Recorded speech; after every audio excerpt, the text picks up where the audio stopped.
Assalamualaikum warahmatullahi wabarakatuh. Puja dan puji syukur marilah kita panjatkan pada Allah Subhanahu wa Ta'ala. Bapak, Ibu, guru yang saya hormati dan teman-teman yang saya cintai. Jika berkenan, pasti berkenan dong dan harus berkenan. Saya ingin memperkenalkan diri. Nama saya Ahmad Abdillah Fardana Syawal, tapi saya bukan Syawalnya Pak. Tujuan saya di sini hanya satu, menyampaikan pidato tentang ekonomi Indonesia dari tahun ke tahun. Indonesia, negara kita, negara yang termasuk dalam benua Asia, ke timur dikit dan turun ke bawah. Ke bawahnya berada di Asia Tenggara. Indonesia, negara dengan ribuan pulau dan termasuk negara dengan penduduk terpadat keempat di dunia. Pada tahun-tahun awal kemerdekaan, ekonomi negara kita masih belum stabil. Kondisi politik yang sedang bergejolak menyebabkan ekonomi kita sangatlah terpuruk. Ekonomi kita yang terpuruk itu bisa dilihat dari angka inflasi yang mencapai ratusan.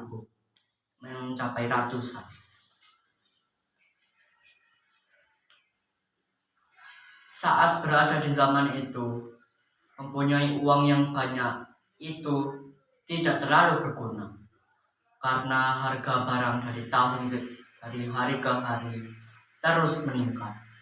Seperti contohnya, satu mangkok soto seharga 10 rupiah, tapi besoknya lagi menjadi 25 rupiah. Besoknya lagi naik menjadi 50 rupiah. Naik terus harganya sampai inflasi dan ekonomi kita sudah meningkat. Ekonomi yang meningkat ini adalah saat yang tepat untuk membangun fasilitas-fasilitas publik yang bertujuan untuk mendobrak ekonomi negara. Namun walaupun beberapa fasilitas publik yang dibangun hanya berada di Pulau Jawa, tapi mendingan sih daripada ekonomi negara dan kondisi negara nggak meningkat. Beberapa tahun terakhir ini negara kita bisa dibilang negara yang hebat karena berhasil menaklukkan beberapa peristiwa yang dapat menyebabkan inflasi besar-besaran. Walaupun berhasil menaklukkan peristiwa-peristiwa tersebut, tetapi bukan berarti tidak memiliki dampak. Dampak-dampak yang bisa dirasakan dari beberapa peristiwa tersebut itu adalah meningkatnya harga barang-barang pokok, meningkatnya harga BBM, termasuk sampai meningkatnya harga kuota yang buat mabar. Tapi dibandingkan dengan negara-negara lain, angka inflasi kita itu termasuk kecil dan stabil.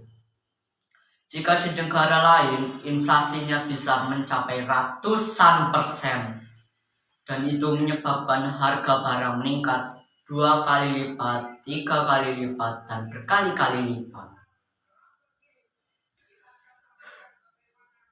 Tapi sayangnya, walaupun negara kita yang tercinta ini mulai pulih dari keadaan ekonomi yang terpuruk dan menurun, tapi kita harus menghadapi sebuah resesi ekonomi global yang kemungkinan akan terjadi pada tahun 2023.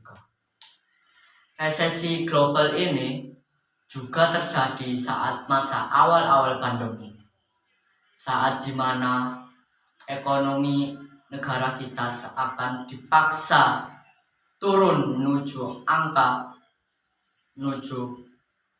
kehancuran. Tapi alhamdulillahnya negara kita dapat bertahan.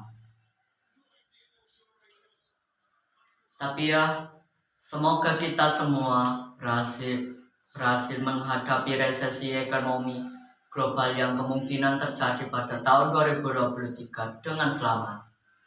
Baik negara, saya, Anda, dan kita semua di tahun 2023 dapat melewatinya. Sepertinya cukup itu saja. Jika ada sumur di ladang, bolehlah kita menumpang mandi. Jika ada umur yang panjang, bolehlah kita berjumpa lagi. Motong rumput memakai sabit, rumputnya dimakan biri. Jika berkenan, saya ingin mengundurkan diri. Wassalamualaikum warahmatullahi wabarakatuh.